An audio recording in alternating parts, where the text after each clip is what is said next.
Hello, hello, and welcome to the Cloud English Podcast. My name is Luke. I am your host today, and always it is, well, not always it is the date, but I'm your host always. It is Friday, August 9th, 2018, and we have a lot of things to talk about. Our main theme today is going to be extremely common English for daily life. So we're going to be talking about, well, extremely common English for daily life, because that's very useful and important to know. We're going to be looking at instructions and commands and some of the interesting differences between the different types. We're going to be talking a little bit about tone and formality. We're going to be talking a bit about the word so. We're going to be looking at an AI tool that is very useful for working on your English skills. We are going to be going over some... What else do we have on the agenda? Let me check my document here. Oh, there's a really interesting question that I'm going to be answering. And yes, some high frequency expressions that you can use for daily life, which you hear all the time, and you probably know them, but I need to really get the full detail across to you. So, certainly a lot of things to cover today in today's episode of the Cloud English Podcast with me, your host, Luke, here on August 9th. Of this year, 2018. Welcome, welcome, welcome. Hello and welcome. Well, what should we say here at the top? If you haven't done so already, feel free to like and subscribe. That is very helpful. If you want to support the channel, support the podcast, you can watch if you're listening. You can listen if you're watching. All of the links are in the description. If you like to listen sometimes, then go and listen on Spotify or Apple Podcasts or wherever. And if you like to watch, YouTube may be the best place. Perhaps Facebook, if you're into Facebook, that works as well. Let's see. Of course, you can grab the free course in the links in the description. I have another course that I'm going to be offering for free for a limited time very soon, which I'm very excited about. And you can also join the Discord community, which is also free. That's a good place to reach out to me if you have any questions about anything English, learning journey, grammar, idioms, phrases, pronunciation, whatever. Whatever it may be, I'm happy to answer questions there. People often add me and then ask questions. That's fine too. Let's see what else there is. Yeah, you can get a monthly membership on the website at the yearly membership price. Sounds a little weird, but basically the yearly membership is cheaper if you pay for the whole year, and you get access to all of the courses there on the website. However, through the link in the description, you get 30% off, meaning that you pay monthly, but you're getting the yearly price. It's for the first 12 months. If that sounds confusing, well, that's because it is. And that's just how things go. Sometimes things are confusing. That's life. Is there some sort of hair on me? Is there a loose hair? What is going on? I feel like a wispiness here, and I don't know what's happening. Okay. All right. I think it's better now. So I see something. Am I imagining this? Anyway, welcome everyone. I hope you're having a fantastic Friday. If you're listening to this and watching this on Friday, otherwise, happy whatever day it happens to be wherever you happen to be listening. And whenever you happen to be listening and or watching this podcast episode. All right. Well, I think we can get into it. We have a lot to cover, so I want to jump straight into things. We're going to start with imperatives. Now, don't get confused or don't get sort of lost in the language. Imperatives are just a grammary word to say a certain type of sentence, right? And it's a sentence type that you definitely know and have heard, but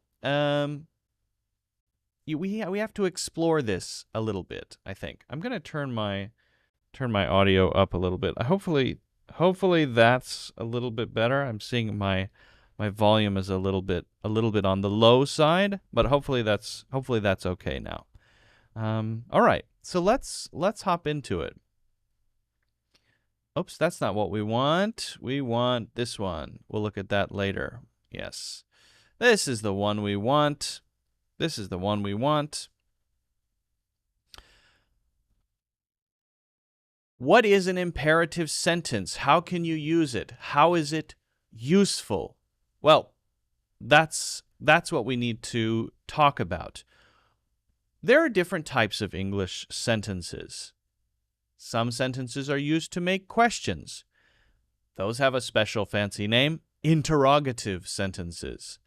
There are declarative sentences. Well, one type is an imperative sentence, and this is a type of sentence we use when we want to request something or give a command, right? And we can use it in a couple other ways as well. Now, sometimes people may think, hey, isn't this kind of a rude sentence? But the answer is, it depends, and we're going to talk about it, right? We're going to explore this together. So let's start with just a couple of examples, and then we'll focus on the structure, right, and how then you can use it. So let's start with close. Oops. Hello. Hold on. There we go. Let's start with what's going on here? Oh, sorry. Let's start with close. What is happening? Hello? How come things always go wrong when I least need them to go wrong? Is that it? Have I got it now? Oh, now I've got it. All right, great. Okay. Let's start with close the door. Close the door.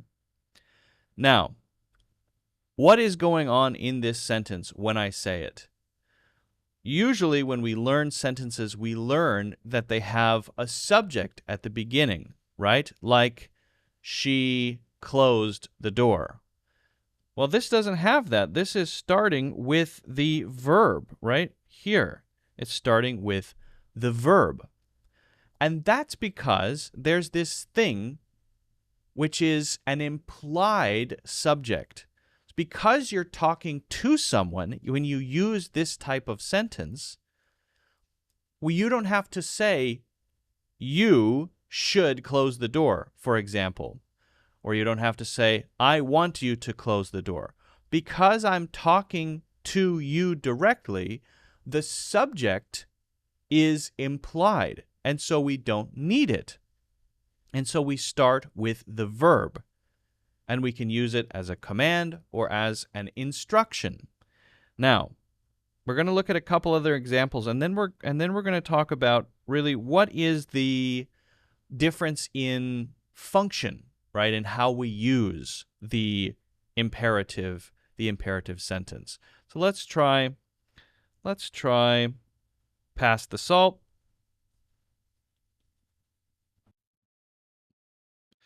Let's try pass the salt. Let's try take a deep breath.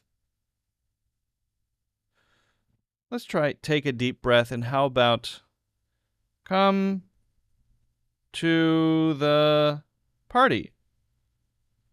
Now, I like these examples because they kind of highlight different ways to use this kind of sentence, right? So we understand how it works. We have the implied subject. Now, what are we doing with each of these? Well, with this one, I am talking to someone. Let's say you. I don't have to say you because you're right there. And I'm asking you to do something, which is close the door. Now, the way that you receive that depends on our relationship, and it also depends on the situation. If we know each other well and I say, close the door, you might just go and do that without thinking about anything, right? Maybe if we're not as close and I just say, close the door, you'll think, why are you demanding that I close the door? We don't know each other that well. It feels a little rude almost. In that case, I might soften it by adding the word please. Please close the door. And that is often what we do to soften these kinds of imperative sentences. Please pass the salt. Please take a deep breath. Please come to the party. However, these down here are a little bit different. So we need to explore that a little bit. If you want to demand somebody do something, probably don't use please, right? It's a direct demand or command. You're talking to your dog. Sit down, right? Or you're a parent talking to a child. Sit down, tell me what you did, in a stern way. If you add please to something like close the door, close the window, then it's really just being a little more polite. So even if it's somebody you know well, it's, I think, great. I think it's a good idea. I usually use please because I think it sounds more polite. And this is for what I want you to do, and this is for a request that I have. The salt is near you. I want it. Please pass the salt. If you wanted to say it much longer, you could say, would you please pass the salt? I think that's a bit too much in most cases. So these are very useful, very, very useful. But we just have to be aware that in this situation, if I say it without please, will it seem rude or is it no big deal, right? And you have to judge that for yourself. Again, I like to use please, but I don't always do it if it's just a simple thing. Hand me that, right? Hand me that. There's a thing right there. Just hand it to me. It's not a big deal. The more of a big deal it is, the more of a good idea it is to use please, right? Right. So maybe pick me up at the mall. Well, that might be a 20-minute drive. So that's not like saying hand me that thing that's right there. So I might say please pick me up at the mall because it's a bigger thing, right? It's kind of inconvenient for you to do. Does that make sense? Okay, so I think these two in a way are pretty similar. But take a deep breath and come to the party are a bit different because take a deep breath is more like an instruction to help you do something that you want to do. An instruction. You're the one who wants to relax or something, right? And I'm helping you do that. And in order to help you do that, I'm going to give you some steps. First, take a deep breath. Okay. Empty your mind. Okay. So you're not doing me a favor here. I'm doing you a favor. So I probably will not say please for this one. And I won't say please because, again, the favor is coming from me. I'm giving you the steps that you need to do whatever you need to do. You're assembling a table. Put the screws in those holes. Okay, what's next? Move the bar to the left. Okay, what's next? Right? So there's less pressure for me to be polite. And again, it's because I'm the one doing you a favor. Okay? Now, you could say, if you want to, please come to the party. That's totally fine. However, it could be that not saying please is even better because this one, as an invitation, right? I'm inviting you to do something. I want white here. I'm trying to express my enthusiasm to have you there, right? My excitement for you to be there. So Sure, please come to the party, no problem, but come to the party is a way to have it feel kind of punchy and enthusiastic, not rude at all in that case, right? You could say, I would love if you would come to the party. It would be great if you would come to the party. I really want you to come to the party. Come to the party is so open and inviting, right? So if it's an invitation, often we don't want to add anything else, and it's definitely not rude. And in some ways, the simpler it is, the more enthusiastic it sounds. So you can see for just these four, there are some interesting differences, right? And those differences depend on the situation and the relationship between the people involved, okay? So this is something just to think about. Now, if you want to add more, you certainly can. You can say things like, could you please, right? Could you please close the door?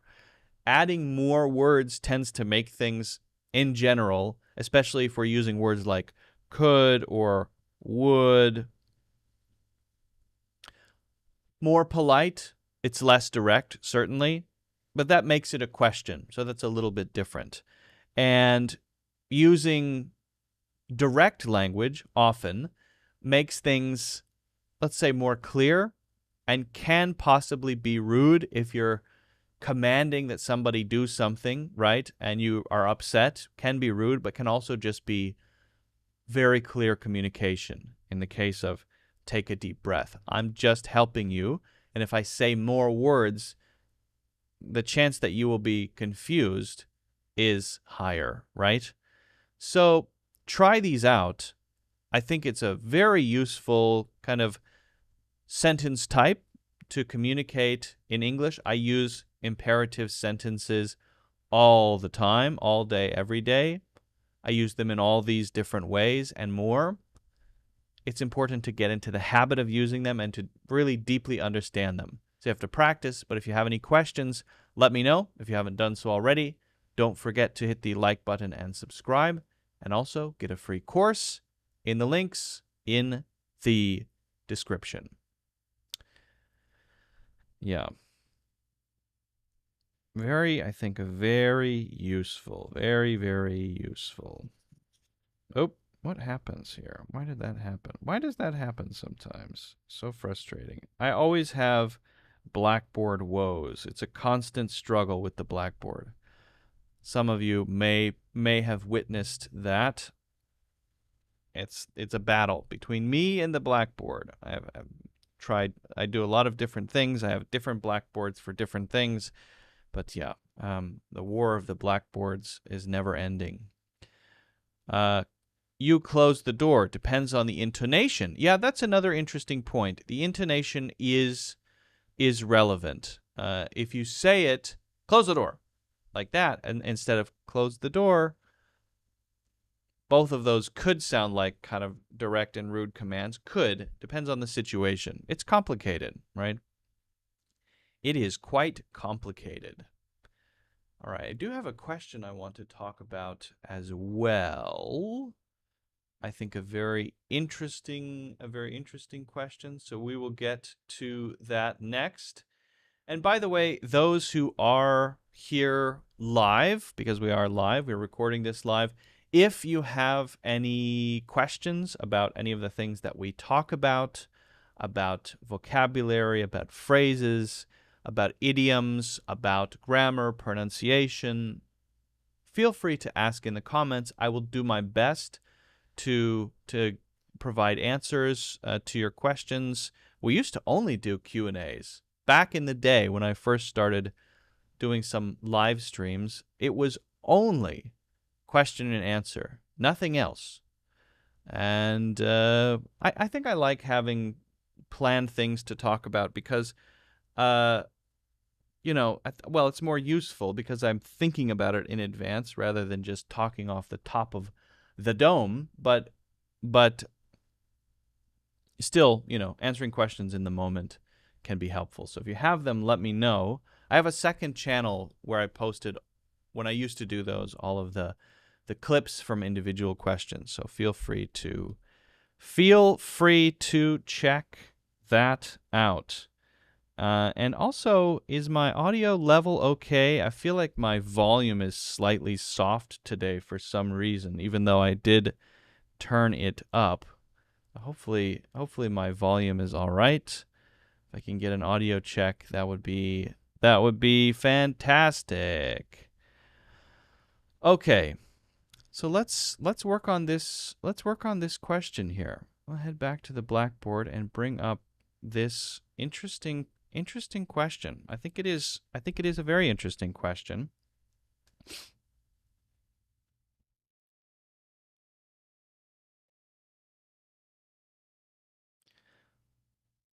So the question is a good question from, let me move this here.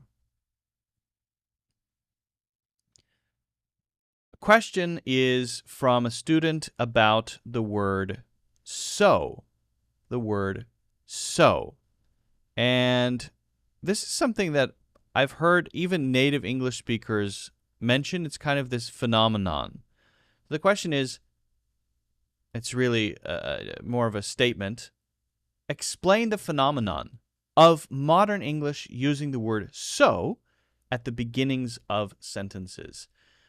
So you've probably heard me use it a million times.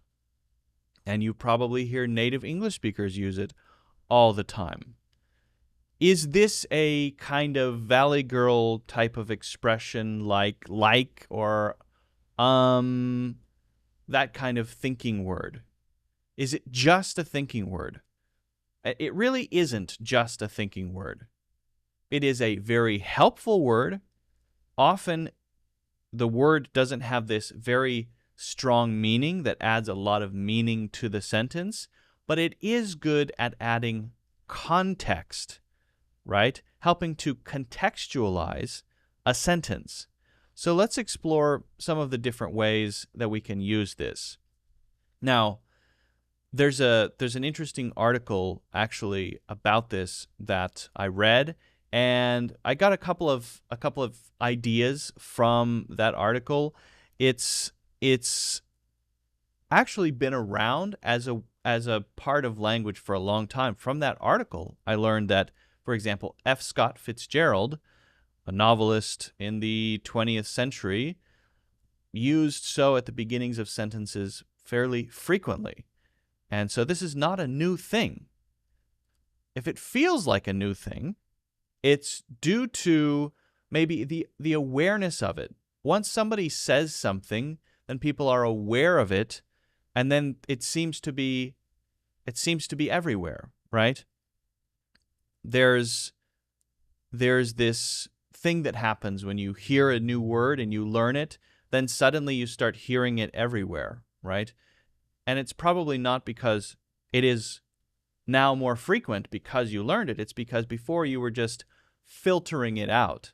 Now you know it, and so you're identifying it everywhere. There it is, right? So is one of those. A similar word like that. Okay, so it's often used to introduce a topic. That is how I often use it. We can introduce. Oops, let me move this down a little bit. We can introduce a topic. And I'll give you an example. An example might be, so let's talk about the next steps. Okay, as an introduction of a topic, it's kind of saying, I want to begin talking about something. It's being used as a little flag or a marker, right? Here's this thing I'm about to talk about.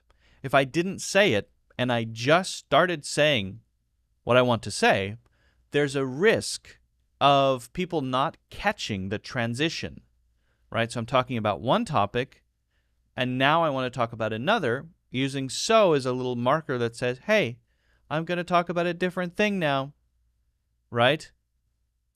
I'm going to introduce a new topic now, okay? If I just say, let's talk about the next steps, sometimes people get their, it blends together with the previous topic, and they get their wires crossed a little bit, and it can cause some confusion. I'm not saying you should use it, but that is how I often use it. If you go back through my videos, if you go back through my courses, you will hear me use so at the beginning of videos very often. So often. Extremely often. Okay? Now we can also use it to summarize or conclude. To summarize or to conclude. Let me switch here.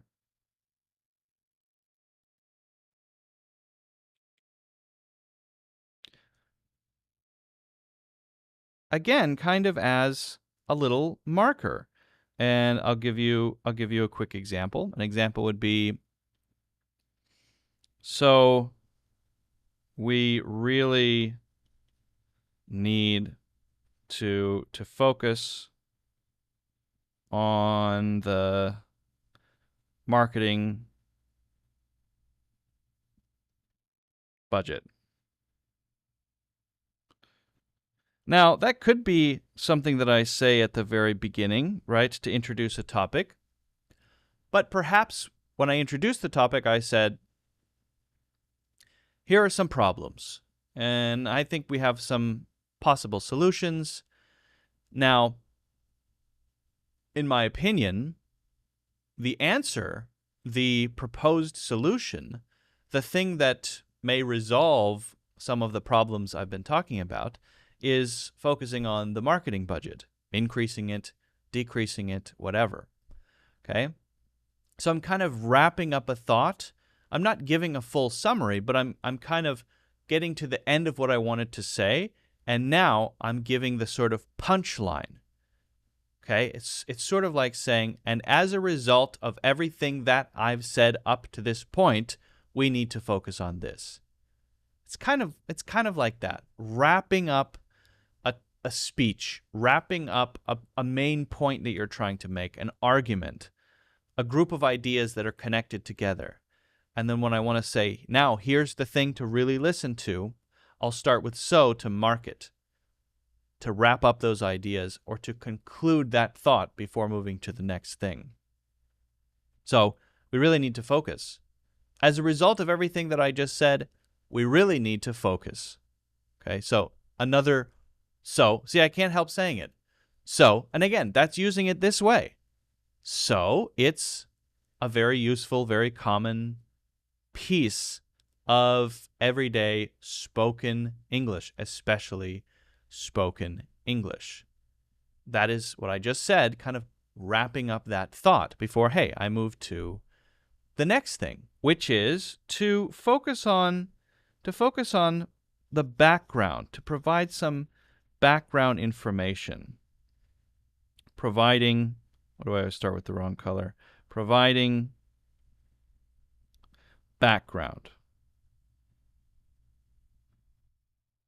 Okay? And again, let me give you an example. So, Macs have two kinds of settings for, okay. Now, what am I doing there? Well, I'm giving you background information. As I explain something, maybe there's some important context that is needed. Perhaps there is some necessary detail that if you don't know it will cause confusion when you hear my explanation. And often when people use this one for background information, they start with okay, so just to provide that, it makes it feel kind of casual and friendly, right? Again, it's very common and similar to the first one, to introduce something, but focusing on background information, right? I need you to know that Macs have two kinds of settings for something, as a way to maybe help you understand what I'm about to talk about, right? Again, very, very useful. Okay, so let's now talk about cause and effect. This is kind of the last one that we're going to focus on, but I want you to now have your ears open for how it's being used and think about how often or how frequently you want to use it. The frequency of how often you use words kind of matters. If you use words too much, then it can cause not misunderstanding so much. It can cause you to be judged or labeled in a way that you don't want to be, right? So if you always say so, and so, then you might be labeled in a certain way. You might sound less articulate. I think I'm at risk of using it too often. I use it very often. And I'm always aware of that. I'm trying to actually reduce the frequency. I think it's useful. I like using it, but I am actually trying to reduce my frequency of using this word because I think I'm almost using it too often. So the last one here is connecting cause and effect. And an example here. So, because of interest rates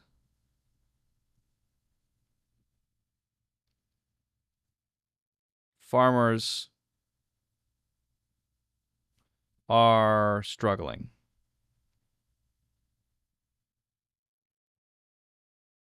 Okay. Now you could say, yeah, that is the same as a result of that, right? But this could be used not just to wrap up a final thought. We talked about concluding or wrapping things up. This could also be used in the middle of explaining something to simply connect things together. Simply saying, there's this thing that's going on, which is impacting another thing. And that other thing I will explain using so. Okay? Gas prices are extremely high these days, so people are not driving as much. So because of interest rates, farmers are struggling. So the cost of groceries is going, the cost of groceries are rising, right? The cost of groceries is rising. Yes, yes, yes, yes, yes. That's right. Okay. I confuse myself there. Sometimes I do that, right? Connecting cause and effect. And you can see they're all used in a kind of similar way. They sound very similar. It's this ubiquitous word, this very common word, which you hear everywhere. Hopefully now you have a better sense for how it gets used, the different ways that it is used. I think it's kind of everywhere, especially in modern American English. And again, you have to just decide how often you want to use it, if you want to use it, when you want to use it. I'm not telling you you should use it. I personally use it a lot. I think it's very useful. I'm trying to limit how often I use it, and hopefully I'll get there. So, if you have any questions, let me know. If you haven't done so already, don't forget to hit the like button and subscribe. And of course, feel free to get a free course in the links in the description. See how I was able to kind of quickly change to another thing using so? So, it's referencing all of the stuff I said before and kind of pulling it into the next thing while still allowing me to transition naturally. Very useful. Very, very useful, in my opinion. Very useful. All right. A.G. Daniel says, I'm not a native and I listen Irish person day. This is a lot. Irish person day. I'm not sure what Irish person day means. Hello, Luke. When do you do live here usually? Do you have a regular time? It's going to be on Fridays. Friday. Every Friday. Lily is working very hard so as to get a promotion. All right. So that's a good point that you bring up there. So as to get a promotion. This usage it exists certainly, but it is not as common as the ones that I focused on. This so as to. You hear it sometimes, but it is just not nearly as common as the ones that start a sentence. Okay.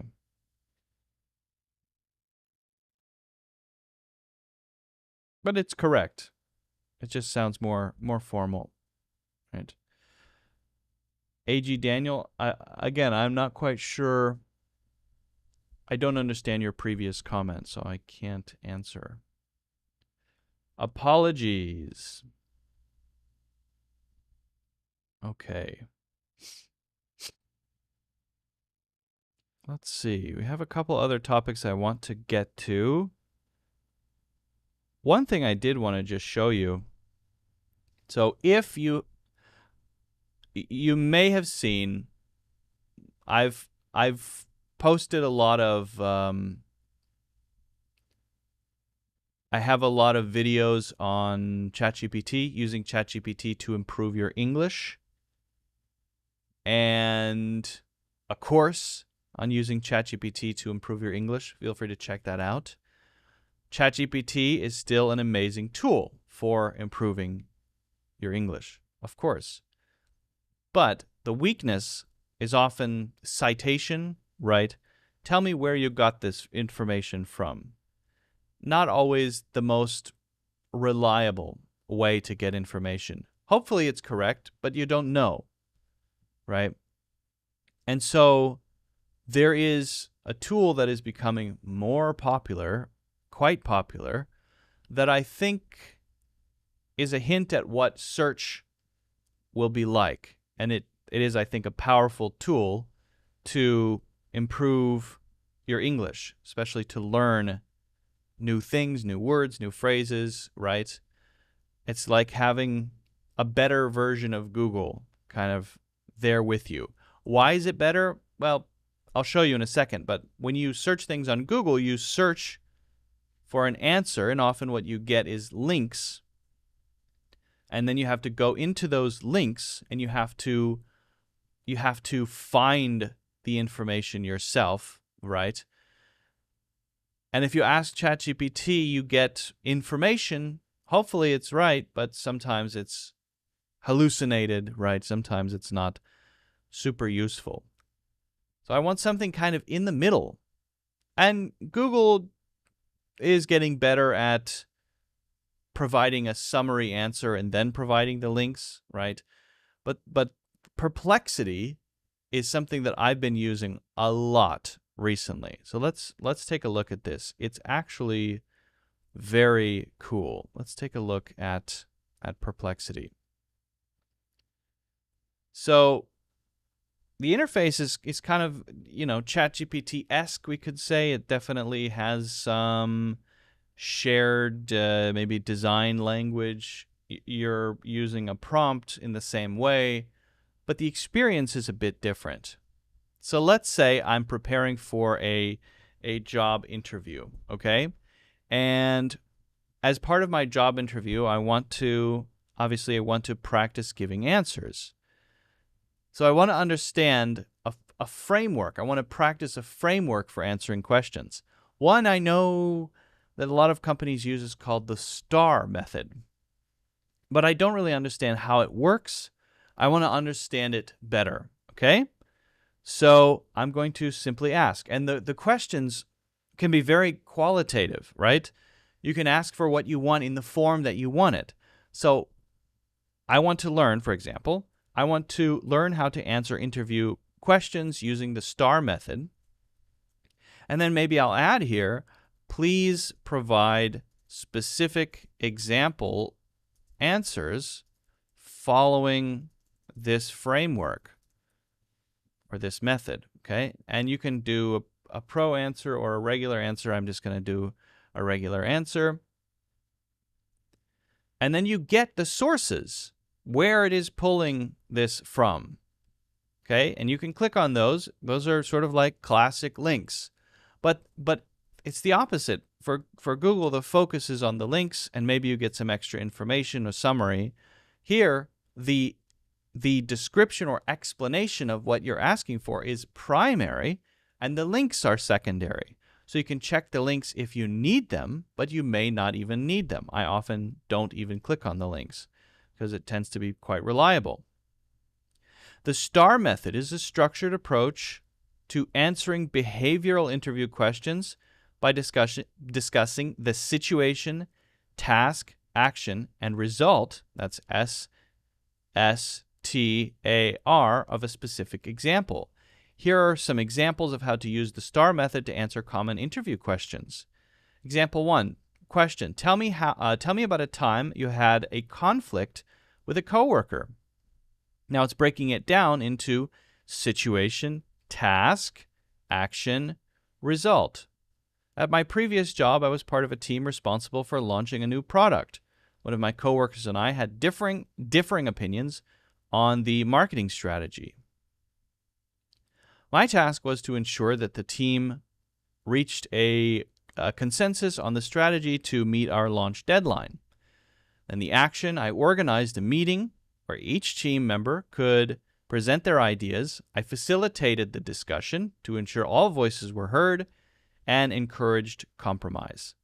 The result, we combined elements from both strategies, which resulted in a successful product launch that exceeded our sales targets by 20% in the first quarter.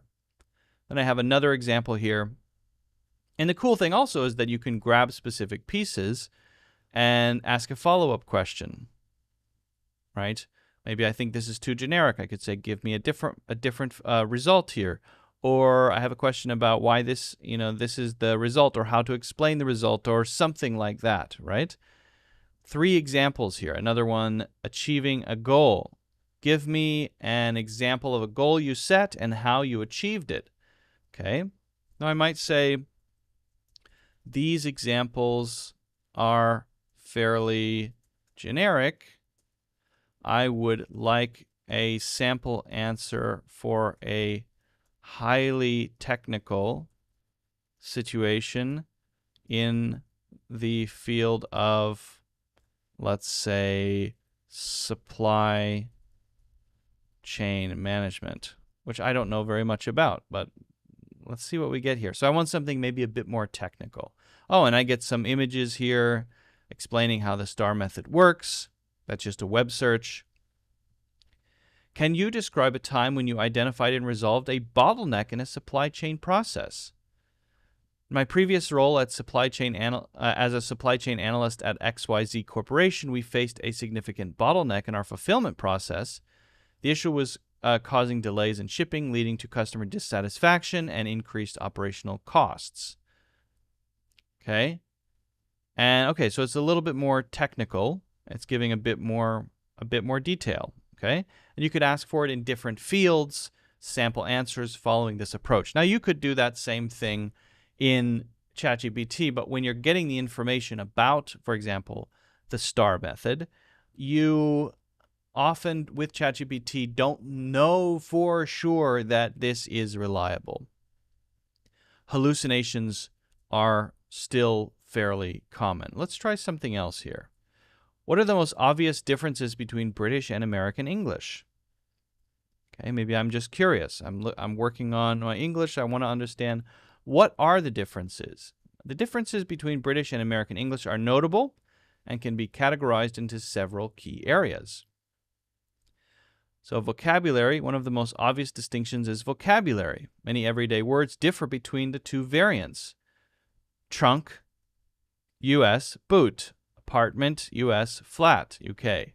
Elevator, US. Lift, UK. Chips, US. Crisps, UK. And they have chips too, but their chips are fries. Interesting. Spelling variations are also significant. Color, COLOR, UK, COLOUR. And the double consonant, yes, traveler in American English, 1 L in British English, 2. Interesting differences. Pronunciation and accent, obviously. With the British English often employing more intonation. For instance, the pronunciation of tomato, differs with Americans stressing the first syllable and Brits the second. Okay, yeah. Tomato, maybe, sometimes. Okay. Grammar, collective nouns. In American English, collective nouns are treated as singular. The team is winning, whereas in British English, it can be plural. The team are winning. Interesting. Past participles, Americans use gotten, while Brits use got as the past participle of get. Oh, interesting as well. I actually did not know that. I think I didn't know that. Maybe I did. Okay, punctuation rules. The Oxford comma. American English uses the serial comma, also known as the Oxford comma, where you put a comma after everything in a list, including the one at the end, before the and, while British English typically does not. Interesting. We've got a lot here. Date formats, slang, and idioms. Americans might say cool or awesome, while Brits use chuffed to express happiness. Such variations reflect, and they might say brilliant, right?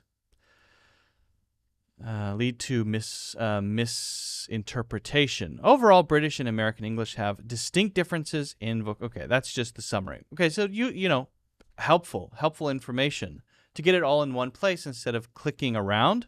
It's I think a good tool. So play around with Perplexity and maybe go back and forth between Perplexity and ChatGPT. Again, just play around and try it out. See if you can learn words this way. See if you can maybe get a deeper understanding of grammar. Which one is better? I would love to hear your experience. Let me know how it goes, and let me know if you have any questions about it. I've been using it for almost everything. AG Daniel says, congratulations for your channel because you talk about important topics. I'm glad to hear that. Very happy to hear that. I do try to talk about important topics. I don't know if you've ever seen, there's a podcast called, what is it called? What is the actual official name of the podcast? The one with Ricky Gervais and Carl Pilkington. One of my favorite podcasts of all time. I should know the full name of. Podcast with Ricky Gervais and Carl Pilkington is called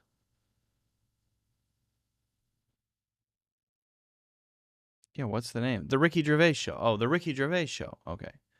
That's what it's called. Well, Ricky Gervais discovered this guy named Carl Pilkington, and they recorded a bunch of podcast episodes together, which are great. He discovered this very interesting person, Carl. He's very special. He's very unique. Is a unique perspective on the world. Now he's kind of a celebrity, but I think Ricky Gervais discovered him. He was just a producer on the podcast, and they started bringing him into the studio and talking with him. And the podcast kind of became this dynamic between Stephen Merchant, Ricky Gervais, and Carl Pilkington. And then HBO animated them in the style of 1960s Flintstones cartoon characters. Very funny, very entertaining. Highly recommended. Anyway, I recently saw it's an old video, but Ricky Gervais and Carl Pilkington doing an English lesson, and I wanted to check it out. So let's see how well Ricky Gervais and Carl Pilkington can can teach English. Okay. So you say it. Carl Pilkington is bold. Carl Pilkington has got a head like a fucking orange. Right, I really don't know why they need to learn this. Because... The framing of this, we're not going to watch the whole thing, but the framing of this is he wanted to sit down with Carl and do a basic pilot for an English learning channel or something. I think it's done as a joke, just to get Carl to respond, right? He's often just messing with Carl. They might need to say that one day. No. So this is addressed to English learners, by the way. You tell me if you think this is useful. But I get enough abuse now from English people. I don't want Chinese suddenly turning up going, "About fucking orange." Teach them how to say milk. I need milk. Milk for tea. Coffee. Teach them useful stuff. Okay, go on, teach them something then. Who am I talking to? People around the world, they can't speak English yet. So what are they... Well, so, Chinese are the ones okay, what? I've been to China and none of them know English. Right. That's not true. I've been to China too. I lived in China. Some people don't, but a lot of people do know some English. So they need to learn English. Okay. So, what would they want to know? Okay, not very experienced. If you have no idea what people might need to know, you might wanna start over with maybe a little more research first. He's just reacting in the moment. He hasn't prepared for this at all. I think that's part of the bit. You see, they don't need to know about milk because they don't like milk. They think English people smell of milk. Why does he think that everyone he's talking to is Chinese? There are more than Chinese people who don't know English. Smell of milk. Smell. What does smell mean, Carl? There is this thing when, if you watch especially old English learning videos from the 90s, I feel like the videos are kind of made for babies. That kind of thing that he's doing it to be funny there. What does milk smell like? Yes, beginner English learners probably need slower English, right? But I've always found it weird how a lot of those English training videos, a lot of those old videos with scenarios, I would like to order a coffee, please. That extremely slow language, it just feels like talking to babies. I don't know. I don't like it. I've never done it. I'm not a big fan. I guess that's not really my audience, so it could be for beginners, I suppose. Maybe beginners do need that. What do you think? Do beginners need very slow baby English? Or is it better to just learn the real thing? Jump into it. Smell. Stink. Fucking hell, you smell. Rank. Rank. So you've got a Chinese fella, he's coming over here and he's learned the word rank, meaning you stink. Smell. Stank. Stunk. You have to explain things. If you just say words, no one's going to get it. You have to give a lot of examples in context.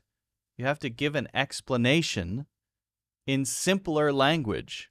Yeah, it is a challenge to say what smell means if you can't translate it, but it can be done with a bunch of examples, right? I would do it like this. I would say, smell,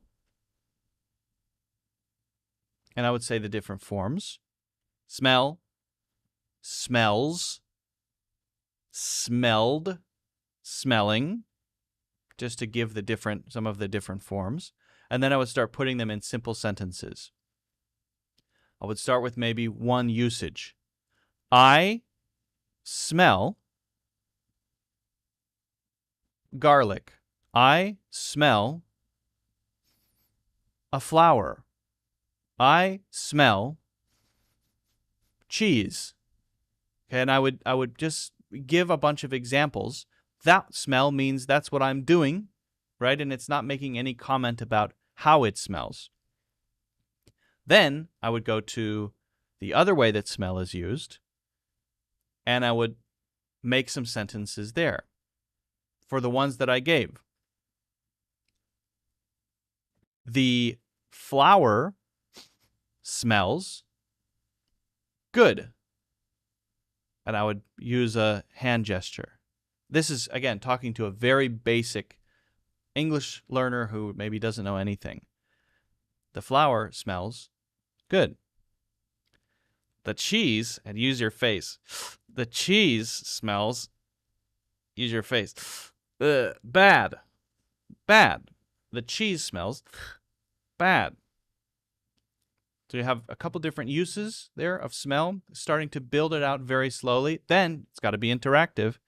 Ask them to see if they can make a sentence, right? Can they put something together with a different word? For example, maybe they would say, I smell, and then another object, right? I smell feet. The feet smell bad. Something like that. That stunk. Give an example. Yeah, exactly. Ricky's right. Give an example.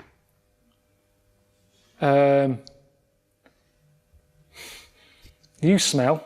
You shit. Why are you teaching them?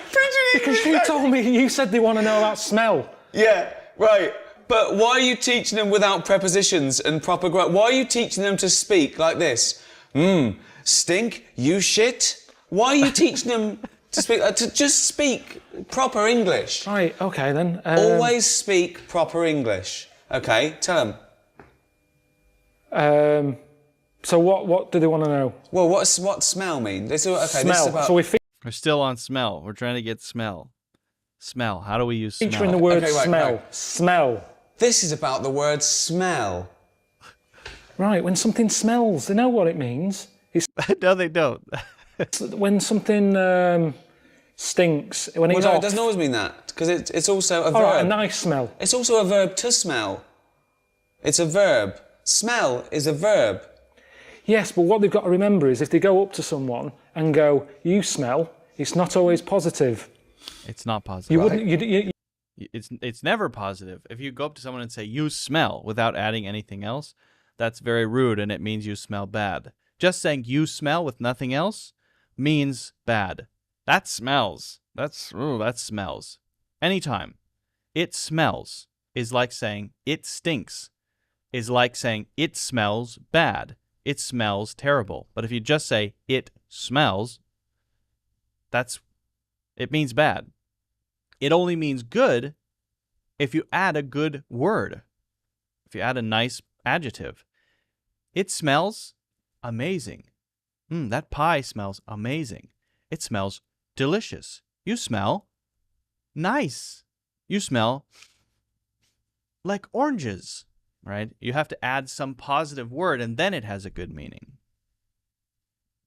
So even though the word smell doesn't mean bad smell, it means bad smell if it's used in that sentence.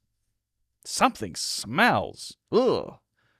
Something smells nice. We have to add nice there. You say you smell nice. Right. But if you say you smell, they'll get a smack in the face. Smack in the face. Smack in the face. Carl, what's a smack in the face? When someone thumps you, thump. Okay, that's enough. Not a very effective lesson, but funny. And then later they get into a whole thing, I think, about, I was watching a little clip of it before, a whole thing about going to a massage parlor and different parts of the body being waxed. It's a good podcast. I like it. All right, where are we? Actually, I have not used ChatGPT, says AG, but I think it is a good tool to improve. You mentioned Replica. Yeah, the Replica review I did a long, long time ago, a very long time ago. I haven't used Replica in an extremely long time. I don't know if it's good or not, to be honest with you. I really don't anymore because I haven't used it in so long. I did the review before I even knew, before ChatGPT came out. I think it was originally built on GPT-3, and then they moved to something else. I know that a lot of people use Replica still as companions, right? Especially for people who, want to have someone they can talk to and communicate with regularly, a companion AI. I don't know. I haven't used it in a long time. ChatGPT, I feel like if you're not using something like it, it's a good idea to start because it can really improve productivity. You can get a lot more done a lot more quickly, especially simple tasks. Something like Perplexity, I highly recommend using those. Check out the course also. It is called Master English with ChatGPT. I believe that is what the course is called. So check that out. Jawad says, I use Perplexity for my reports, and it's a very useful tool. Totally. Yeah, absolutely. I use it mostly for a lot of daily stuff. I'm trying to maybe understand. I was having a problem with my water at my house, and I was trying to understand the issue. I've got some really good answers from Perplexity on that, and yeah, I find it to be very useful for a lot of those daily things where I don't want to have to click on a bunch of links. What I want is to get an answer. Just answer my question. And then I may want to check the sources, but please just answer my question because I'm in a hurry. I'm trying to get stuff done, right? It is useful for that. But I've also seen that OpenAI is working on search. So OpenAI search. Let's see. Search GPT is what it's called. Here. Search GPT prototype. We're testing a Search GPT, a temporary prototype of new AI search features that give you fast and timely answers with clear and relevant sources. Some examples: do simple searches, music festivals in Boone, North Carolina in August, and it gives you a complete list. That's pretty cool. With links, oh, that's useful. That's the weakness of ChatGPT right now. If it's got links for everything and they're easy to click on and check and open, that's very useful. So ChatGPT or GPT, Search GPT could be amazing. Could be amazing. I will definitely be checking it out as soon as it's available. I am on the wait list actually already. I am on the wait list. All right. Let's see. We also have, I wanted to talk a bit about some common daily expressions. Maybe we can get into that. And we can also, I did want to do one other thing in ChatGPT.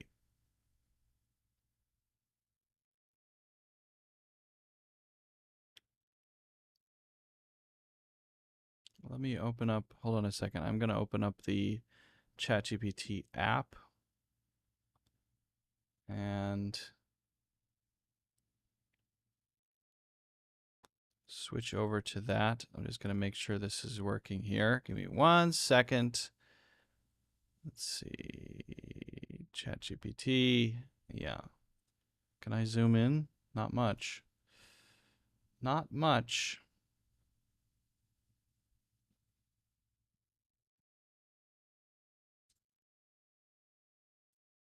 Okay.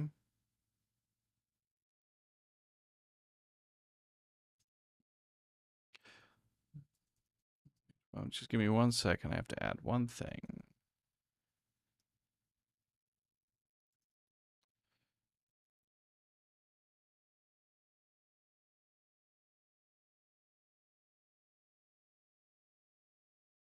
All right. you can use ChatGPT to practice conversational English in any situation.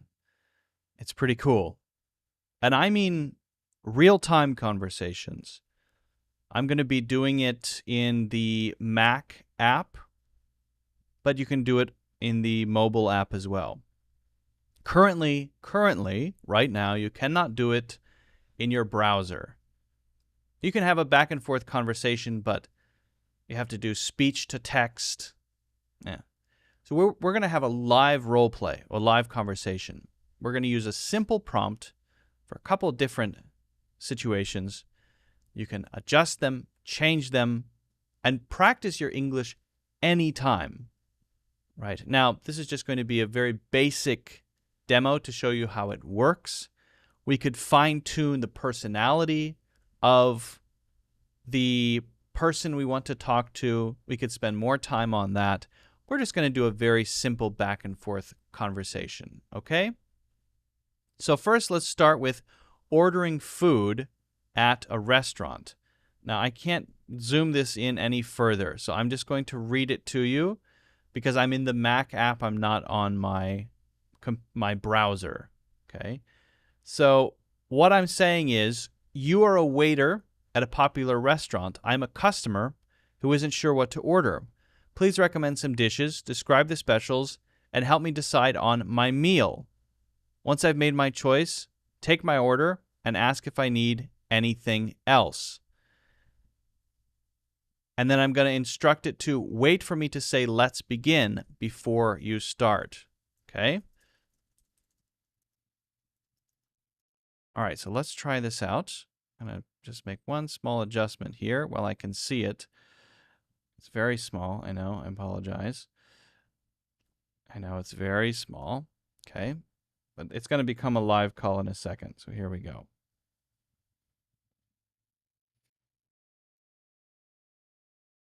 Okay, now we click on this button and we open it up. Let's begin. Welcome. Thanks for joining us today. Are you in the mood for something specific, or would you like a few recommendations to help you decide? I am hungry, but I don't really know what I want. Could you give me a few different options? Of course. If you're in the mood for something hearty, our grilled ribeye steak is a fantastic choice. It's cooked to perfection, served with garlic, mashed potatoes, and seasonal vegetables. If you prefer something lighter, our seared salmon is a popular pick, and it comes with a lemon butter sauce, wild rice, and asparagus. For something a bit more adventurous, you might enjoy our spicy Thai curry. It's packed with flavor, featuring tender chicken, fresh vegetables, and a coconut-based sauce, served with jasmine rice. And if you're in the mood for pasta, our lobster ravioli is rich and creamy with a deliciously smooth tomato basil sauce. Does any of that sound good, or would you like to hear about today's specials? I have a couple of questions. So is the Thai dish vegetarian? What are the meat options for that? And then does anything come on the side? Great questions. The spicy Thai curry can be made vegetarian by substituting the chicken with tofu or just adding extra vegetables. If you'd prefer meat, you can choose between chicken, shrimp, or a mix of both. Does that help narrow it down, or are you leaning towards something else? Do you have the vegetarian mock duck for that curry?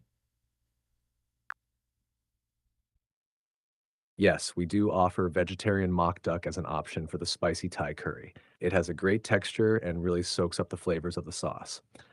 Would you like to go with that, or is there another dish you're considering?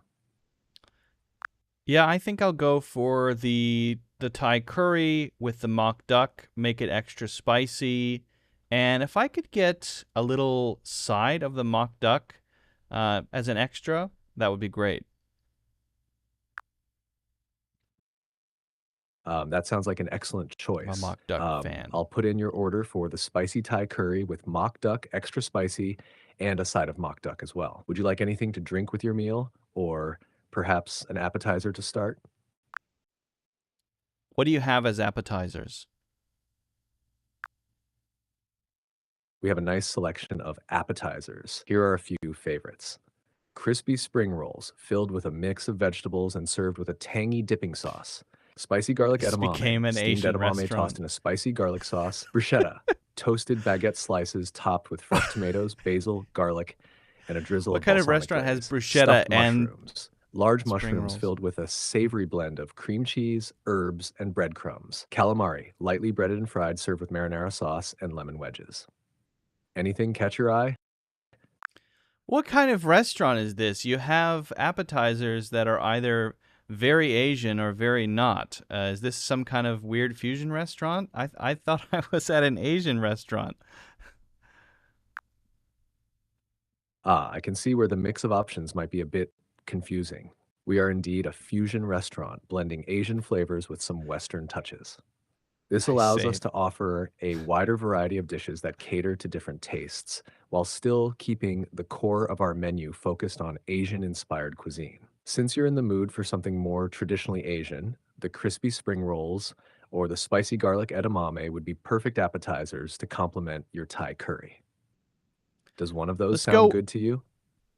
Yeah, let's go with the edamame, and also give me a Diet Coke. Great choice. I'll get that spicy garlic edamame and a Diet Coke along with your curry. I'll put the order in right away. Is there anything else you'd like for now? I don't think so. That's it. Thank you. You're welcome. I'll get everything started and your food will be out shortly. If you need anything else, just let me know. Enjoy your meal. Now we want to try this a little differently. We're going to do a different situation, and I'm seeing a request here to make it a bit more concise. Right now, at a restaurant, you do hear a lot of options, but that's a fair point, right? So let's give it the instruction to be more concise. We're going to start a new chat here. This one is going to be asking for directions, right? I'm gonna use the same instructions, make it a back and forth, but I'm gonna say be concise and focus on asking. Okay. Actually, yeah. Let's do this in a new. Let's do this in a new chat. Okay. All right, and now let's try. Yeah, I think that ChatGPT, because I didn't. Again, we could specify all of this in instructions. We're just, doing we could call it quick and dirty role play English practice, right? We could do a discussion. We could do a lot of different scenarios. You got to tune the prompt a little bit if you want more concise, if you want more of a back and forth, if you want the specific type of restaurant. I think we were starting in a Western restaurant, and by the end we were in an Asian fusion restaurant. But what can you expect? Okay, yeah. Oh, I already pasted that in, so let's start. Let's begin. All right. Where exactly are you right now? Any landmarks or street names you can see? I'm standing in front of the library across from the Muji on 5th Avenue.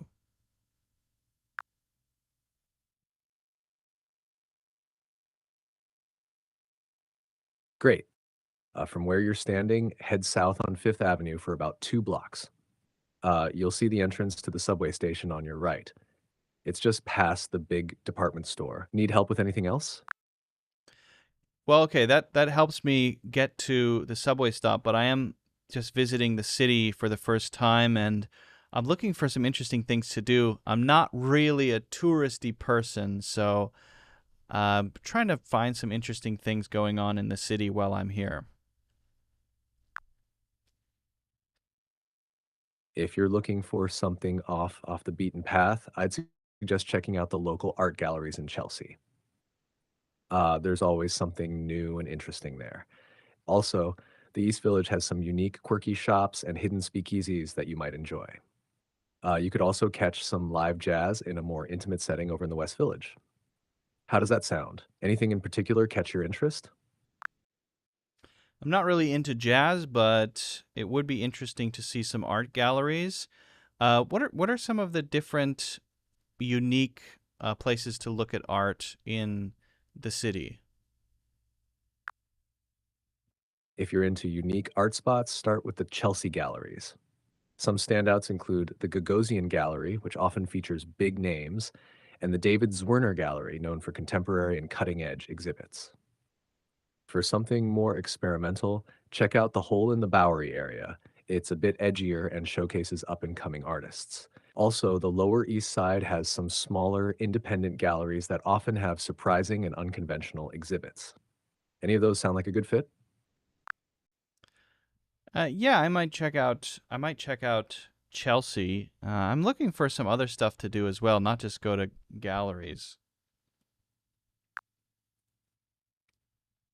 In that case, you might enjoy walking the High Line. It's right near Chelsea and Is in gives you a Chelsea. cool view It of the knows where city it from is. above, with lots of greenery and art installations along the way. If you're into food, the Chelsea Market is nearby and it's Yeah, the packed Chelsea with market unique is eats cool. and shops. You could also All explore right, the those are meat. good recommendations. I'm gonna stop. We're gonna do. I want to do something that's more discussion based rather than getting advice, right? So let's try something more discussion based. You are a fellow guest at a casual party. I don't know many people here, so let's chat about work, hobbies, or different events. Start the conversation with an open ended question to get things going. Be concise and focus on asking. This is a back and forth dialogue. Wait for me to say let's begin before you start. Okay?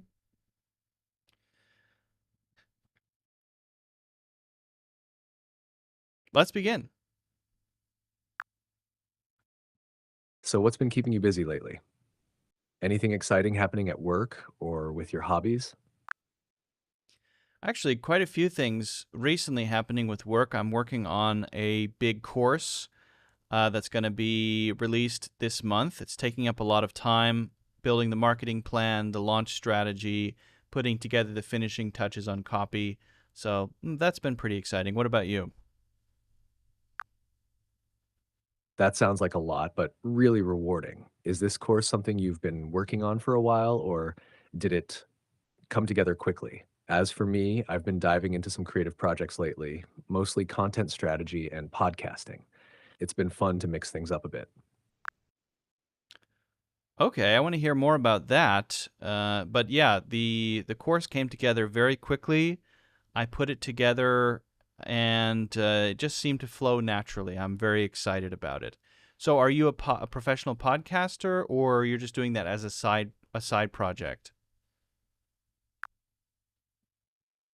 That's awesome how everything flowed so naturally with your course. It must feel great to see it all come together. As for the podcast, it's more of a side project, but I take it pretty seriously.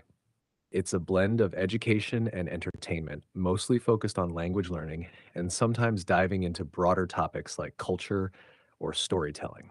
I find it really rewarding, especially when listeners reach out with their Copying own me? thoughts and experiences. Do you listen to podcasts much? I do listen to a few podcasts. There's a good one called the Cloud English podcast that I listen to. So maybe I'll check out yours as well. By the way, how do you know Cheryl and Dennis, the hosts? That's awesome that you listen to the Cloud English podcast, Small World. As for Cheryl and Dennis, I actually met them through a mutual friend a while back. We've crossed paths at a few events, and they're always great hosts. How about you? How do you know them? You listen to the Cloud English podcast? That's great. You might actually know me What from what is going there on because here? I'm involved with it. As for Cheryl and Dennis, we go way Seems it back. got a little Dennis and confused I there. worked together on a few What? projects years ago, and we've stayed in touch ever since. What about you? How do you know them? I actually don't know them. I'm here with a friend. A friend dragged me here. We were doing something else, and then my friend remembered that the party was going on and kind of dragged me, and I just met them 10 minutes ago. Got it. Sometimes those spontaneous plans end up being the most fun, even if you start out not knowing many people. Have you had a chance to meet anyone interesting so far, or are you still in that early getting a feel for the room stage? Okay, so what I would encourage you to do, and you can do this in the I know it's on Mac, the Mac app, also the app on the website. What I would encourage you to do is develop the prompts even more. So, these are quick and simple prompts. What you might notice there is maybe a lack of refinement in some ways. So, conversationally, maybe I want at a party ChatGPT to be pushing for topic conversations rather than, this kind of very, very simple small talk. And sometimes ChatGPT doesn't feel as natural as it could if it's just the generic out-of-the-box ChatGPT, right? For example, commenting on everything. You don't have to comment on everything. Oh, it's very interesting that you listen to that podcast. And also, it's very rewarding that some of them, you don't have to comment on every little thing in a real conversation. So if we spend more time on the conversation prompt, you can kind of tune it to get the conversation partner that you want. I think it's important to be playing around with this because pretty soon there's going to be a new mode, a voice mode, and you won't have to wait for it to stop talking or tap to interrupt. It'll just be a live conversation exactly like a phone call. Then it will come down to how good the prompts are, how well they're tuned, right? You have to have a prompt to kind of build out each character and scenario with a lot of detail. And then it's going to feel like you can just get on a call with a native English speaker anytime. And that's going to be very cool. That's going to be very interesting. And I think that's happening soon. The advanced voice mode is already rolling out. I've seen it. I've seen a few examples of it. It looks pretty cool. And who knows, in the next couple of weeks, everyone may have access to it. And at that point, you have a teacher. You have a conversation partner to practice English anytime, 24/7. And that is extremely cool and will be, I think, extremely useful. But as you saw here, you do have to still work on those prompts because the prompt is what determines the quality of the responses and the interaction. And if it's somewhat generic, it's okay, kind of useful, but certainly in this case, absolutely could be better. Okay? Prabhakaran says, "Sir, I'm beginner in English. What can I study first? Please guide me." That's I think you should start with your interests. Start with what you're interested in. Start small, simple stuff. If you're interested in, if you have a hobby or something, start with that. Learn things about the things you're interested in. Learn the words. Learn how to express yourself about that. Share opinions about that. And over time, it will just grow. And as it grows, you will find more things you're interested in. Your vocabulary will grow there. You'll be able to talk about that stuff, right? So there's nothing wrong with starting with your interests. I can't say, I'm assuming you know the alphabet. I'm assuming you know what a sentence is. And when you say beginner, you don't mean total beginner. Otherwise, you don't know what I'm saying right now. So if you're kind of a beginner, your English is not great, focus on your interests. Focus on your interests. Thoyd, I am from Bangladesh. Hello and welcome. Hello from Turkey. Welcome, everybody. Welcome. It's good to have you. Good to have you. If you have any questions about anything, let me know. We're going to be doing these every Friday, so make sure to come back every Friday. Bring your questions, comments, concerns, and issues. We've been talking about quite a few things so far. We have a couple more things to talk about. We're going to be looking at some useful English expressions very shortly. So I'm looking forward to that. And let's see, what else is going on? My son had a birthday party. His first birthday party was on the 3rd. His birthday is in July, but his first birthday party was on the 3rd, and it was a great party. A lot of people joined, and There were flowers, and there was great food and tasty cake. Friends, family. It was awesome. He's growing so fast. My son, who is now 1 year old, is growing really fast. And he's starting to talk a little bit. He can point at stuff. If you say computer, he'll point at computer. If you say light, he'll point at the light. He'll go, You can say mama and dada. He's learning really fast. Thank you for subscribing, Thoid. I appreciate that. I hope I'm saying your name correctly. How can I improve my writing skills? Yes, writing skills. That's a good one. It depends on what the main issues are, but there are a lot of things you can do. Don't just study grammar. I will say that. To improve your writing, I suggest doing as much as you can. Output and feedback. So this is what I would do. Every day, I would give myself a topic, a simple topic. If I couldn't think of a topic, I would ask ChatGPT for a topic. I would say, give me a discussion topic that I can write about. Then I would practice writing about that. I would write 3 to 5 paragraphs about that topic, depending on my time, maybe shorter if I didn't have much time. I would do my best. I would really work and spend my time trying to craft a well-structured, well-organized little essay or response to the question. Now, again, this is where you can use ChatGPT. You can ask for suggestions on where to start, how to structure it. One thing that people like to do when they write is have a simple outline. When I write something, I start with an outline. So I outline the main ideas, very simple, just a few words for each point, just to know where I'm kind of going. Then I'll write the whole thing. And then go back through it and see if I can make any improvements that I can notice. Can I refine a sentence? I will ask myself some questions. How's my syntax? If you have only short and simple sentences, that's not good. If you have only long run-on sentences, that's not good. If you have a combination of different types of sentences, that's better.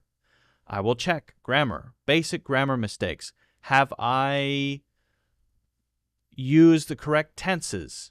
Past perfect tense, simple present tense, continuous tense. Are the tenses correct, right? This is where maybe if I have a question, I will copy and paste into ChatGPT and say, is this correct? Can you explain this, right? I'm trying to use the continuous tense. I'm trying to use ing in this sentence. Please help me, right? I'll get some feedback there. I will review it until I'm relatively happy with it, making refinements and improvements, and I feel like I've done my best. Then I will either go to a friend who is a better writer than me or ChatGPT, and I will paste it in, and I will use a prompt, something like this. I want you to, let's say, provide feedback on what I've written, but give point-by-point feedback, citing specific things that I said, with the revision after it, something like that. There's a specific prompt we can use, but I want to know what I said, what I wrote, and how I could have done that better, right? Then provide a full revision of my essay with maybe commentary on the changes that were made. Or you can ask for the changes to be highlighted in bold so that you can see the changes that were made. Then you review that one and kind of look at yours and that side by side and note the things that are different. And that's just one way to do it. Another thing is, yes, it can be very difficult and painful to just kind of do that. It feels like school again, right? So another thing is to instead participate in the real world in the form of writing, answering Quora questions. People ask a lot of questions on Quora, putting together clear and simple answers on Quora, starting a simple blog, talking about a topic you're very interested in, right? Your passion, your whatever, right? Or a Substack, something like that. And start contributing regularly. There you have this pressure, which is more people eventually reading what you write. There's some pressure there, some anxiety about, hey, people are seeing this. I need to make sure it's really good. That's going to force you to make improvements. And again, you may say, hey, I don't know how to make it any better than this. There you have to educate yourself. Again, leaning on tools like ChatGPT to create a feedback loop, but also continue learning. I have a course on English writing. It's a long course, but you can feel free to check that out. It goes very in-depth on all of this stuff and much, much, much, much more with lots of examples. There's a great book called The Elements of Style. I've read it probably 14 times. The Elements of Style is what the book is called. The Elements of Style. It's a fantastic book, and it really has helped me as a writer improve clarity, avoid redundancy, use clear and natural sounding syntax and sentence structure. So those are a few recommendations that I can give you to improve your writing.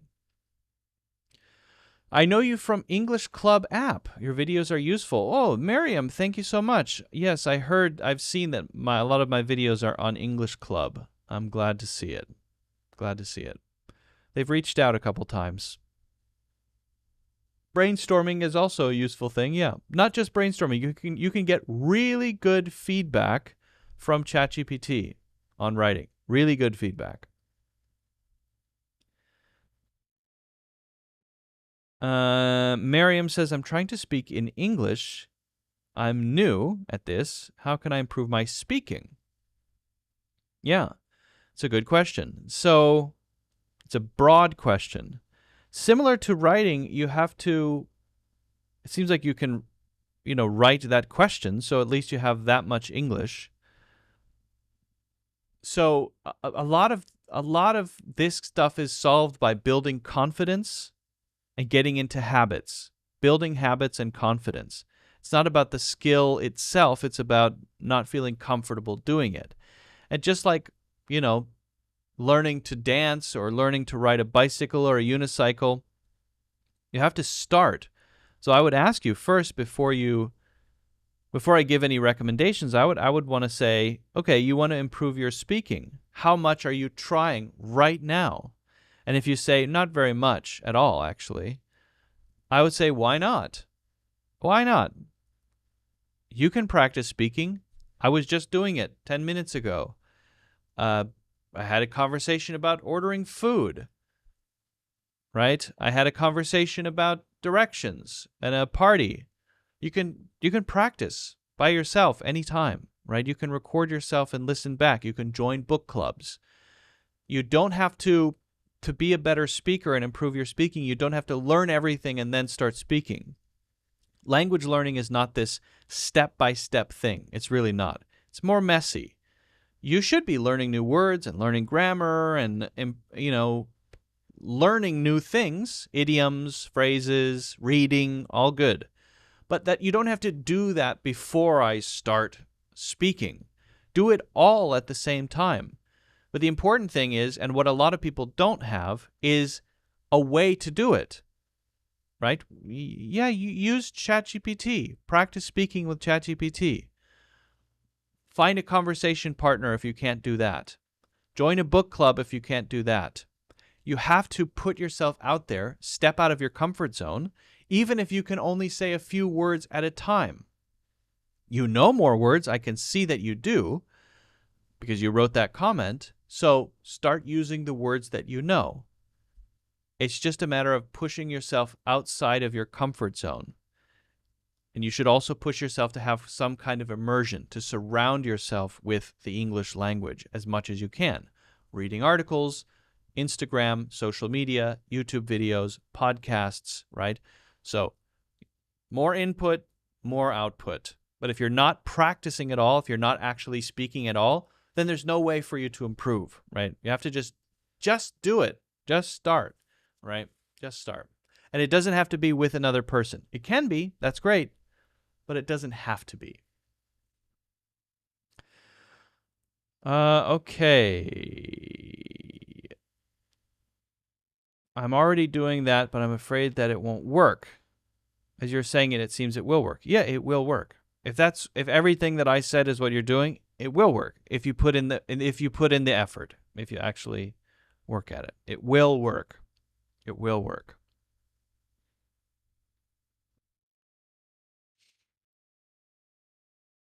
Okay. We're going to learn a few useful phrases. Where are those? Ah, yeah. High frequency.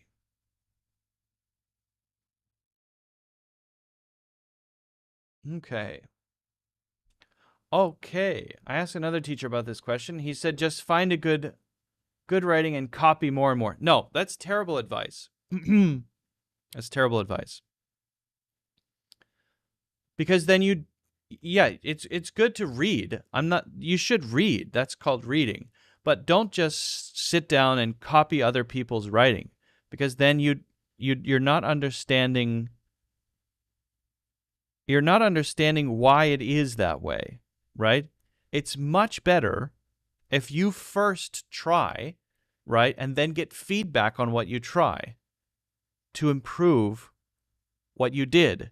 Then you can connect it to, what you're doing. I'm working on my writing.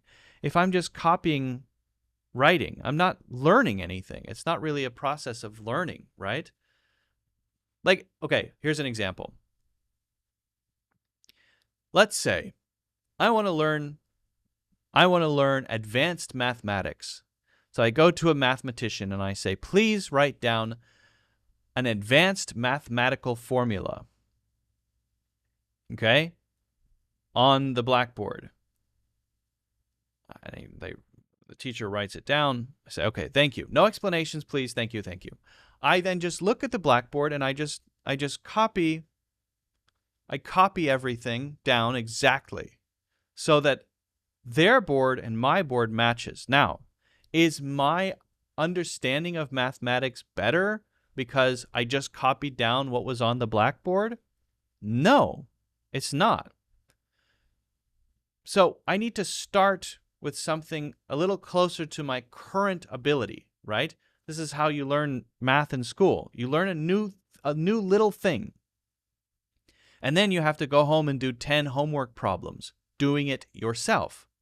And then you turn that in and you get an 8 out of 10, not perfect. Okay, these two are wrong. Why were they wrong? So that's the same process. You pick up a new thing, you try it, you do something with it, something from yourself, not just copying. It's from yourself. You try, you get feedback in some form, and then you try again on the big test, maybe. And then over time, you put all of those things together, and it grows and grows. So I'm not saying never learn anything new, right? That's why I recommended that book. You should. But as you get feedback, as you try, you will be learning new things. Except those new things you learn will be relevant to you because they're about your writing. So you get feedback from ChatGPT on something you wrote. How could I phrase this differently, more natively? And I see how it's written. Now, this is not just some random advanced sentence that I'm copying. This is what I wanted to say, rewritten by ChatGPT. Now I ask a follow-up question. Can you explain why this is more natural? And can you also explain the grammatical structure of this sentence? Okay.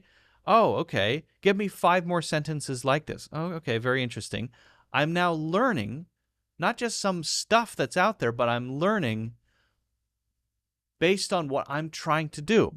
Now, when you do the next one, you try to include that. You try that new thing that you learned from the feedback that you got. That is a better process, not just copying.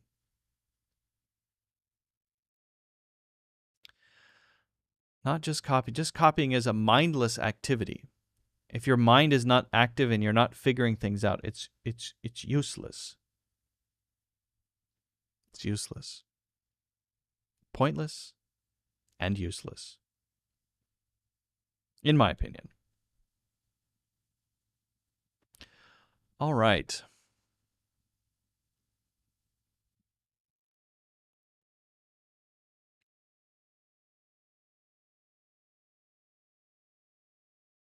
Sure, happy to help.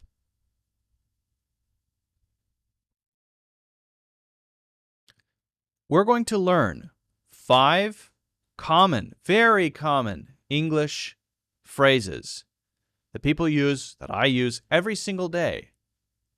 Now, you may already know them, but I want to explore them so that you really know them. You know how to use them, right? So let's start. We're going to go through 5 of these. Let's start with 1 sec. 1 sec. That is our first one. 1 sec. Now, 1 sec is short for 1 second. It's like saying 1 moment. It's less formal than 1 moment. But we can use it in a few different ways, so let's look at a few examples. 1 sec, I need to grab my phone. 1 sec, I need to grab my phone. 1 sec while I finish this email. Just give me 1 sec, and I'll be right there. Okay, so this is asking somebody to wait while something happens. Now, we're going to look at another way to use this, but these are the most common, okay? Here, I'm saying it at the beginning as basically an explanation of why I'm about to go away, right? 1 sec. Maybe I don't even explain it. Sometimes you just say 1 sec, and then you do that thing, and then you look back up and say, oh, yes, what were you saying? Right? I had to check my phone, I had to open an email, something like that. With this one, 1 sec while, this is explaining it very clearly. This is the thing that I need to do right now. 1 sec while I finish this email. So there, it's kind of part of the whole expression of, I'm in the middle of this thing, and when I'm done with this thing, then I will give you my attention. For this one, just give me 1 sec, and I'll be right there. This is a very, let's say, spoken way of saying it. Just give me a sec or give me 1 sec, okay? And I'll be right there. This is maybe a friendly customer service person who wants to sound cheerful, right? This is when I'm almost done with this thing, right? Or you're important, what you need is important, but I'm just finishing this one thing. Give me 1 sec, or give me often a sec as well. Very, very common. Now, sometimes, I just want to mention this, sometimes 1 sec is used when we're surprised and we want someone to go back and say something again. 1 sec. Are you saying that you've been living here for the last 5 years and never told me? Maybe an old friend moved to the city where I live, and they've been living here for 5 years, and I didn't know, right? 1 sec. It's like saying, hold on, I can't believe what I'm hearing, right? Okay, so very, very common. Try to make your own examples. That's the best way to, I think, the best way to learn, to really get these. Not just learn them, but actually use them. Okay, now we're going to be looking at for sure. For sure. For sure. And this is a simple thing that people say all the time, for sure. And they use it in a couple of different ways. Let me move this up a little bit. I'm going to rewrite this. I'm going to rewrite it a little bit higher up. I should do it after, right? I suppose. For sure. For sure. Are you attending the retreat? For sure. So that's just a way to say yes. But what's the difference between for sure and yes? Or of course? Well, often it adds a little bit of excitement, enthusiasm, right? It adds a little bit more energy, right? If I say for sure instead of yes, it's just a little bit stronger. But it also matters how you say it, the tone that you use when you say it. If I say for sure, I seem unsure, but even though I'm saying for sure, right? So generally it is for sure, kind of a strong statement of yes, yes, I am. But if someone says it differently, like for sure, then it's not so clear, right? But some people do that. I need to for sure try that ice cream place next time I'm in town. I need to for sure, that sounds very weird. This is common spoken English here. I need to for sure do. I need to for sure try. I need to for sure make. I need to for sure buy. I need to for sure check, right? Some verb after for sure. And that is focusing on basically the importance of it. The importance of it. It's an important thing to do. I've recognized that it is important. I'm definitely going to. I'm certain that I will, right? What if you remove it? I need to try that ice cream place. Well, then it just removes certainty. It's not incorrect to say I need to try that ice cream place. But if I say I need to for sure try that ice cream place, which is not something you would ever see in written or correct English, right? But it's a thing that people say very often. I need to for sure do that. Just adding a little bit of certainty and a little bit of importance to it. This one is, or excuse me. Wait, did I copy this incorrectly? I think I did. Okay, what was my original? I think I miscopied this. Hold on a second. Let me cross this out. I made a copying error. Somehow, I owe you for sure. Okay. If I say I owe you for sure, if you have it at the end, sometimes you see it like that. I owe you for sure, right? Again, it's adding emphasis. It's adding strength. It's adding impact when you say it, instead of just saying, I owe you. I owe you for sure. Basically, I want you to know that I feel very strongly that you did me a favor and I'm indebted to you because of that. Apologies for the issue there. It happens, I suppose. It happens to the best of us. I'm not sure how I miscopied that. That's totally wrong. My bad. The next one. The next one is don't forget.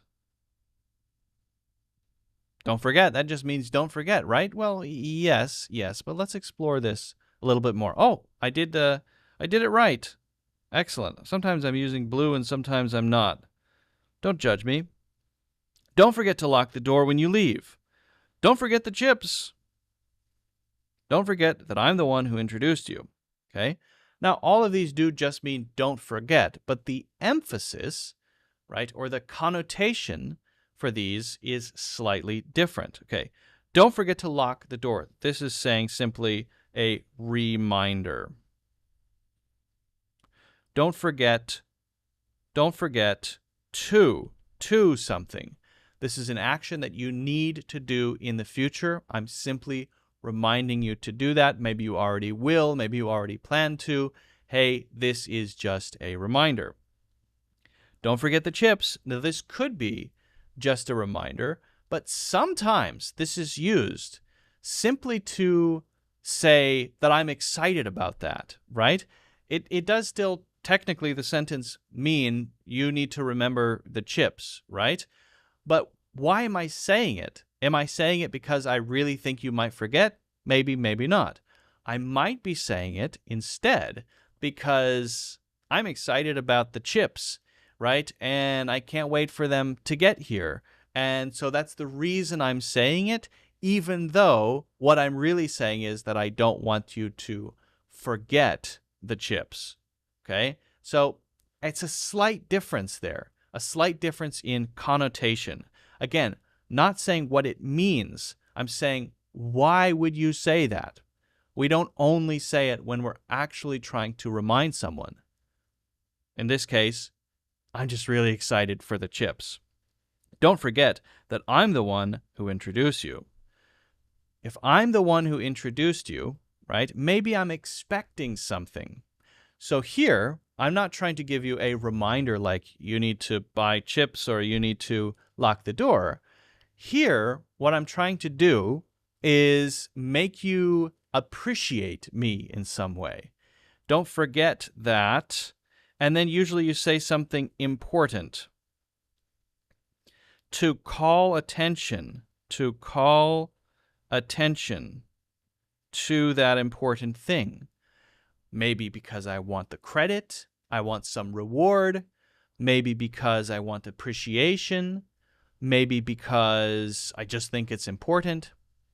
So, I introduced you to someone and that now you're getting married to that person, and, I want to make sure that I'm the best man at the wedding or something like that. Don't forget that I'm the one who introduced you. Now you might say, that's kind of a weird thing to say, right? Are you that type of person who says, hey, don't forget I did this thing for you? Yeah, I agree. I wouldn't actually use it exactly this way to say, hey, I did an important thing. I hope you don't forget when it's time to choose the best man at the wedding, right? But people do say it. Now, again, you can use that same way to just emphasize something important, right? Emphasize an important thing. There, not necessarily because I think that you forgot and you need to do it in the future, but because I just want to emphasize how important it is, okay? So that's don't forget. Very, very common, very, very important.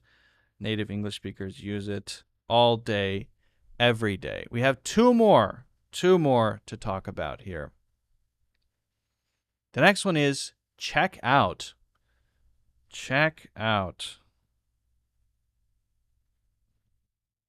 And this is used in quite a few different ways. To check out could be to check out at the supermarket, to pay for your food, to check out at your hotel, right? To leave the hotel and give them the key, to look at something carefully, to go see something for the first time, right?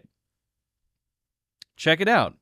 There's a new cafe there. So we're walking down the street and I say, hey, look. So this is similar to saying, hey, look over there. Check it out. And this doesn't have to be physical. I could send you a text. Hey, check it out. 30% off this today. I'm sending you a coupon or something like that. Or a gift certificate or that's a terrible example. Okay, how about this? Let me try again. Let me start over. Going back. I send you a text and I say, check it out. I'm in the newspaper. So maybe for some reason I got featured in the local paper. I take a picture of it and I send it to you as a text, or I copy and paste the online version of the article and I want you to basically see it. Okay. Look at this, basically, is what it's saying. You've got to check out this course I'm taking. So here I'm taking a course and I want you to try it as well. So the first one is sort of like, look right now, right? Look at this thing right now. Hey, check out over there. There's a course. There's a cafe. Well, check out this course is not saying do it now. It's not saying I think you have to take this course right now. But you've got to check out this course I'm taking. It's really showing support. So for this one, you're more describing how much you like something. I'm not saying you should do this right now. I'm not telling you to look at it right now. I'm just saying you've got to check this out because I think you could benefit as much as I'm benefiting. I'm getting a lot out of this course. I really appreciate it. I really like it. So it's focusing more on how much you like something and less on, hey, do this thing right now. You may want to get that red spot checked out. Well, for this one, this is sort of inspect. This is, oops, that's not what I wanted to say. Inspect, or perhaps carefully look at,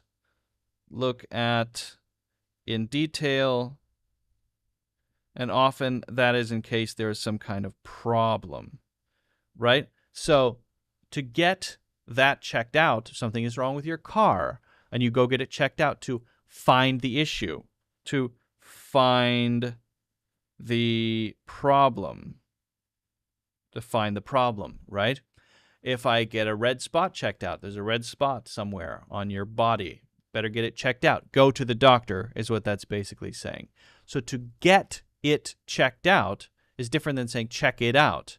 To get it checked out is to go see what the problem is and have somebody inspect it more carefully. Finally, I'll meet you there after I check out. This is the simple hotel meaning probably. Maybe it's the supermarket, either the supermarket or a hotel. Check out to pay for your groceries, check out at the hotel, meaning I'm done here and then I'm leaving. And I'm going to meet you there after I do that, basically. So fairly straightforward. Okay, and then we have one more to talk about, and it is no way. This is often some kind of response to something that's happening. I bought a ranch. You bought a ranch, a massive farm with cows, right?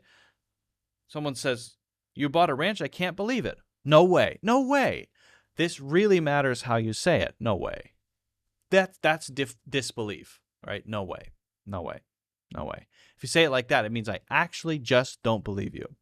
But if I say, no way, I'm kind of saying I don't believe you, but what I'm really saying is that's crazy. What a crazy thing to do. I can't believe it. No way.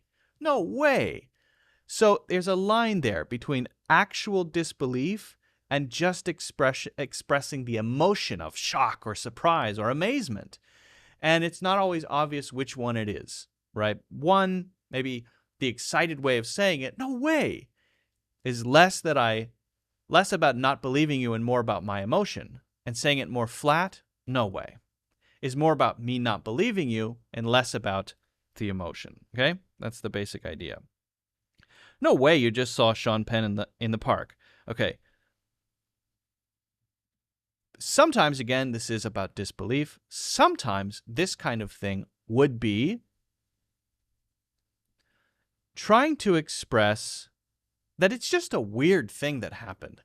You wouldn't expect to see Sean Penn in the park, but you did. No way you saw Sean Penn in the park. It's like saying, it's pretty crazy that you saw Sean Penn in the park. I probably believe you. I don't doubt that you did, right? But that's a pretty unusual thing. And this doesn't have to be super excited. It's not expressing a strong emotion, usually. It can. No way. Well, actually, if you say it like that, no way. You saw Sean Penn in the park? Then the next part would be a question. No way! Exclamation mark. No way. No way. You saw Sean Penn in the park? Question mark. That would be okay too. But there, I'm really surprised. No way you saw Sean Penn in the park. Means that's just a crazy thing to have happen, right? There's no way I would go see it without you. So let's say, we want to both go watch Deadpool. I really want to watch it, and you're afraid that I'm going to go watch it without you. We kind of have a deal, right? And maybe you say, I can't go this weekend. Something came up. You go ahead. It's unacceptable to me to imagine that we would not watch it together. We're Deadpool buddies, So it's not going to happen. It's not going to happen. Oops, not bappen, happen. In this case, meaning more like, I wouldn't do that to you because we're friends. It would be a betrayal if I went to see Deadpool without you. We have a deal. We watch Deadpool together. So, I know you're busy, but we can go the following weekend. I refuse to go without you. No way would I do that. No way would I see it without you, the movie, right? No way would this happen. When something is just not going to happen, it's not likely.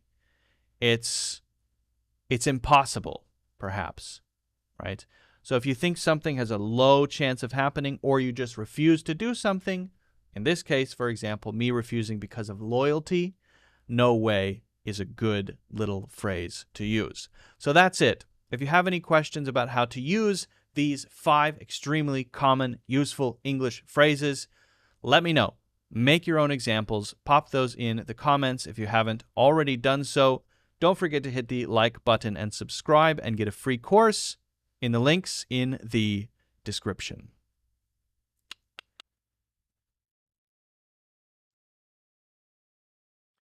I saw someone use the phonetic chart in a live chat the other day. How does that work? Do you access it when you need it? I never use the phonetic chart. I'm very against the phonetic chart. I know that it helps some people to remember sounds, but in the long run, eventually you will have to get rid of it anyway. And the reason for that is that it doesn't cover absolutely every nuance of every sound. And eventually, you're just going to have to use your ears. So the reason I'm kind of anti-phonetic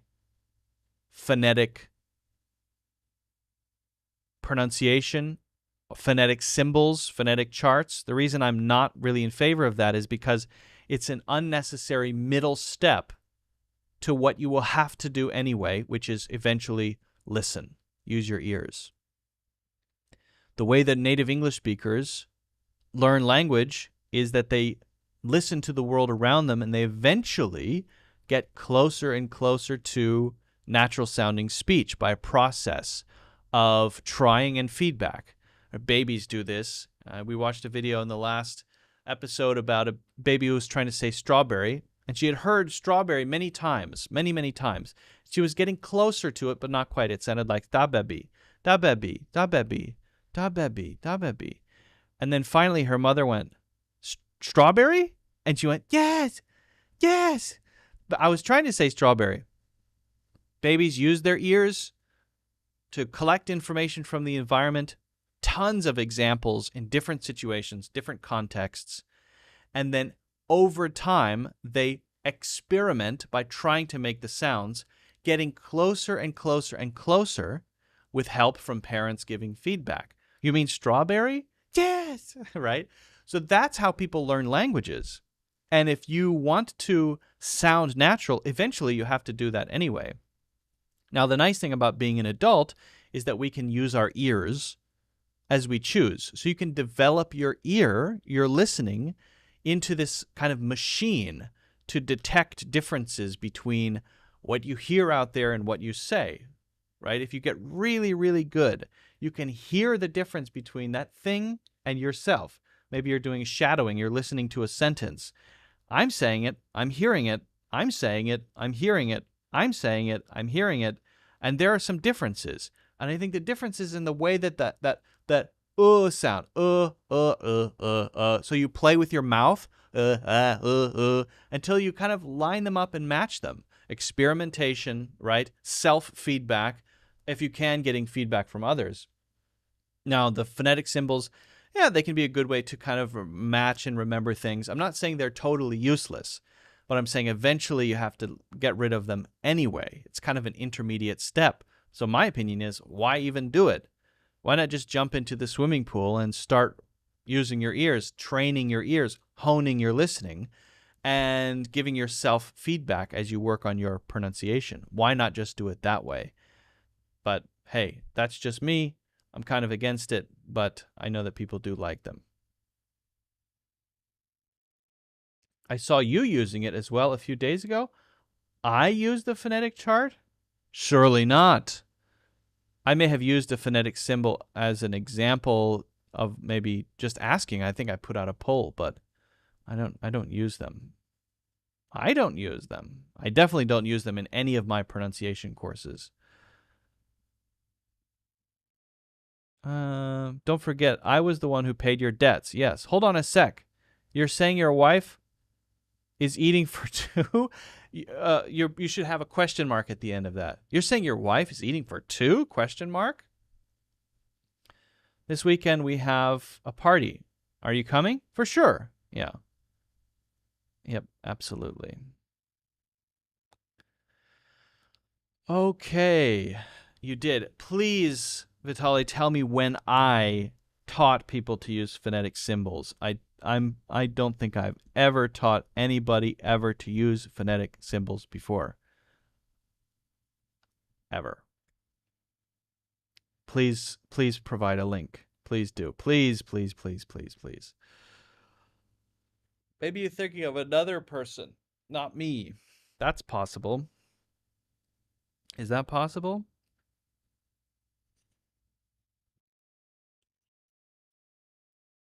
Alrighty. I think we're wrapping things up here, folks, friends, neighbors.